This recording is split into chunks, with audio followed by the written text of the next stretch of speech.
Hello guys and welcome to another video of Leo Career. यूँ तो आप लोग न्यूज़ में सुन रहे होंगे कि आजकल एक बहुत ही ज़्यादा फेमस विषय बना हुआ है जो कि है सन इन लॉकडाउन। हालांकि सन इन लॉकडाउन का मतलब क्या होता है, इसी से रिलेटेड आज हमने एक स्पेशल वीडियो बनाई है। So without any further delay let's get started. Friends, before starting the video मैं चाहता हूँ कि आप लोग इस क्वेश्चन को नोट कर लें that what is solar minima and maxima and discuss its impact on earth weather. अब हम लोग डिस्कस करेंगे that what is a solar minimum.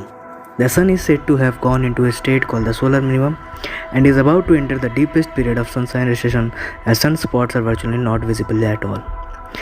Solar minimum में जाने का सर का मतलब ये होता है कि सन जो कि एक डीपेस्ट पीरियड में होता है तो उसके सनशाइन के अंदर जो डार्क स्पॉट्स होते हैं, जो सन स्पॉट्स होते हैं, वो विजिबल बिल्कुल नहीं होते। खासकर ये हो रहा है आज की डेट में, जो न्यूज़ में आपको सुनने को मिल रहा है। ये अभी क्यों हो रहा है इसके बारे में भी अब आपको बता दूं कि sun has a cycle that last on average 11 years. Sun का जो साइकिल है, सन जो जिस हिसाब से अपने साइकिल्स को बदलता है वो 11 साल के एवरेज पीक ईयर्स पे होती है। And right now we are at the peak of that cycle.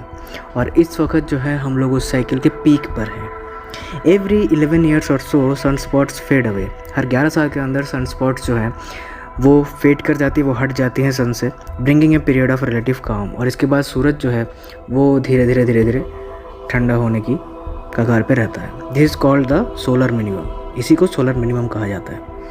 अब यहाँ पर एक और बात आपको समझनी ज़रूरी है that it's regular part of sunspot cycle. Sunspot का जो साइकिल होता है, खासकर सनस्पॉट जब बनने लगते हैं उसके बाद फिर धीरे धीरे वो सनस्पॉट धीरे से चले भी जाते हैं, तो ये एक रेगुलर पार्ट ऑफ साइकिल है। While intense activity such as sun spots and solar flares subside during solar minimum, that doesn't mean the sun becomes dull. Intense activity जैसे कि सन स्पॉट्स आना, सोलर फ्लेयर्स होना सन के अंदर, सन से लपटे निकलना, ये सारे चीज़ें ना होने का मतलब ये नहीं है कि सन डल हो चुका है, सन ठंडा पड़ चुका है, उसमें कोई गतिविधि नहीं हो रही है। ये बिल्कुल मत समझिएगा। Solar activity simply changes form. ये सन का जो फॉर्म है, जैसे स्पेस में किसी भी प्लैनेट जब वो सोलर सिस्टम के अंदर घूमता है तो उसकी फॉर्म चेंज होती है, तो सन का भी ऐसे ही है। Solar activity simply changes form. Sun की जो फॉर्म है, जो विजिबल होती है सन स्पॉट्स, वो बाद में चलकर इनविजिबल हो जाती है, वो दिखती नहीं है। ये आपको यहाँ पर समझना ज़रूरी है। एक और चीज़ आपको यहाँ पर बहुत ही ज़्यादा समझनी ज़रूरी है कि सोलर मैक्सिमा का मतलब क्या होता है। What is solar maxima? Solar minima and maxima are the two extremes of the sun's 11-year and 400-year activity cycle. Solar minima और मैक्सिमा दो एक्सट्रीम साइकिल्स हैं जो कि 11 सालों में होते हैं और 400 सालों में होते हैं। At a maximum, the sun is peppered with sunspots, solar flares erupt and the sun hurls billion-ton clouds of electrified gas into space. सन के अंदर सन स्पॉट्स तैयार होते हैं, इसके अलावा सोलर फ्लेयर्स तैयार होते हैं और साथ ही साथ सन के तो हल्स होते हैं, यानी कि बिलियन टन क्लाउड्स, जो सन के अंदर क्लाउड होते हैं वो इलेक्ट्रिफाइड गैस पैदा करते हैं स्पेस के अंदर। Sky watchers may see more auroras and space agencies must monitor radiation storms for astronaut protection. Sky watchers इसको ध्यान से देखे रहते हैं ताकि एस्ट्रोनॉट जो स्पेस के अंदर जाते हैं या जिस तरीके की उनको कुछ लॉन्च करना होता है, खासकर कोई मॉनिटरिंग डिवाइस या फिर जीपीएस रिसीवर, तो उसके अंदर प्रॉब्लम्स आ सकती है। Power outages, satellite malfunction, communication disruption and GPS receiver malfunction are just a few of the things that can happen during a solar maximum. Solar maximum जब होता है तो इसके दौरान 2-3 चीज़ें हो सकती है जो आपको समझनी बहुत ही ज़्यादा ज़रूरी है। खासकर सैटेलाइट जो है वो मैलफंक्शन कर सकता है, यानी काम करना बंद कर सकता है। कम्युनिकेशन डिसरप्ट हो सकता है। जीपीएस रिसीवर ख़राब हो सकता है। ये कुछ चीज़ें हैं जो आपको समझनी ज़रूरी है कि सोलर मैक्सिमा के अंदर ये चीज़ें होती हैं। अब आपको एक और यहाँ पे चीज़ समझनी बहुत ही ज़्यादा इम्पॉर्टेंट है कि what are its effect on earth. Earth के अंदर इसके क्या प्रभाव हो सकते हैं। पहला हम लोग पार्ट करेंगे that on space weather. Space weather के अंदर ये कैसा चेंज ला सकता है। तो the solar wind from coronal holes will temporarily create disturbance in the earth's magnetosphere called geomagnetic storms. Solar wind जो है वो कोरोनल होल्स के अंदर डिस्टर्बेंस पैदा कर सकता है अर्थ के मैग्नेटोस्फेयर के अंदर, जो स्पेयर्स होती हैं डिफरेंट टाइप्स की, जो कि आप यहाँ पर समझ सकते हैं।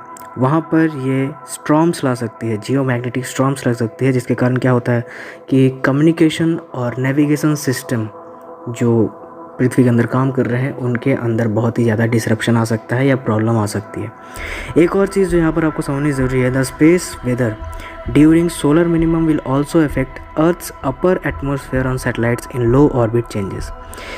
ये स्पेस वेदर जब चेंज होगा सोलर मिनिमम के दौरान, तो ये अर्थ का जो अपर एटमॉस्फेयर है जहाँ पर सैटेलाइट है उसके ऑर्बिटल चेंज में भी काफ़ी सारे बदलाव लाएगा, जिसके कारण क्या होगा कि this means that the earth's upper atmosphere will cool down which is generally heated.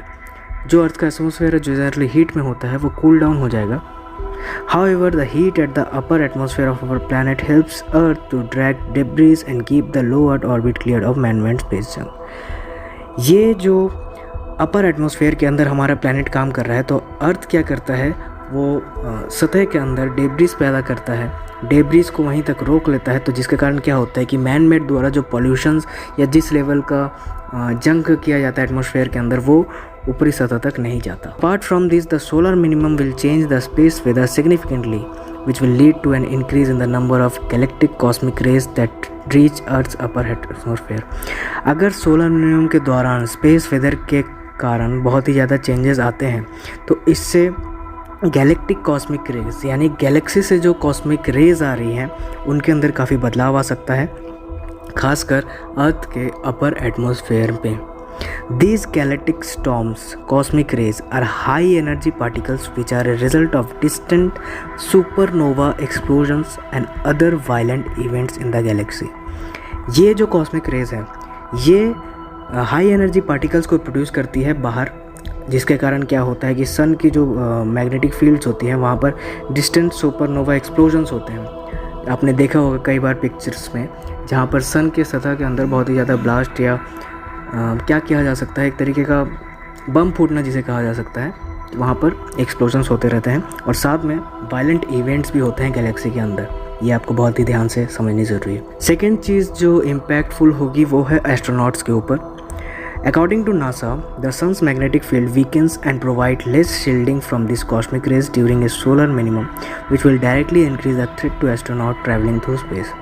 NASA के द्वारा भी कहा गया है कि सन के मैग्नेटिक फील्ड अगर कमज़ोर होती है तो इससे शील्डिंग जो है यानी कॉस्मिक रेज से जो बचाव होता था एस्ट्रोनॉट को वो डायरेक्टली उसका थ्रेट बढ़ जाएगा जैसे ही आप कुछ नया लॉन्च करने जाएंगे। तो अगर मान लीजिए कोई ऑर्गेनाइजेशन जैसे इसरो है या फिर नासा है वो स्पेस के अंदर कोई अपना मिशन करने वाली है तो वहाँ पर एस्ट्रोनॉट्स को लॉन्च करते वक्त उनको काफ़ी दिक्कतों का सामना करना पड़ सकता है due to this may cause health risk due to astronauts travelling through space at the sun's magnetic field weakens and provide less shielding from this cosmic rays. तो कॉस्मिक रेज जब स्पेस में निकलेंगे तो जिसके कारण क्या होगा कि एस्ट्रोनॉट स्पेस के अंदर एंटर कर रहे हैं उनको उस कॉस्मिक रेज से उतनी शील्ड नहीं मिलेगी, उतनी सेफ जोन में नहीं रहेगी, क्योंकि सन का जो मैग्नेटिक फील्ड है वो वीकन हो जा रहा है और वो रेज जो है वो डायरेक्टली उनके हेल्थ पर असर डाल सकती है। ये आपको यहाँ पर समझनी ज़रूरी है। थैंक यू गाइस, आपको वीडियो कैसा लगा मुझे कमेंट सेक्शन में बताइएगा। ऐसे ही रेगुलर अपडेट्स के लिए हमारे चैनल को सब्सक्राइब करते रहिए, इस वीडियो को लाइक एंड शेयर करिए। God bless you guys, I really appreciate your time. Friends, before ending the video I want to ask a question to all of you that name the scientist who firstly discovered solar cycle. पहले वैज्ञानिक का नाम बताइए जिन्होंने solar cycle का आविष्कार किया था। और आपके ऑप्शन हैं ए सैमुअल एम्ब्रिज श्रीजबे, option B Carrington, option C Edward W Maunder और ऑप्शन डी गुस्ताव स्पोरर।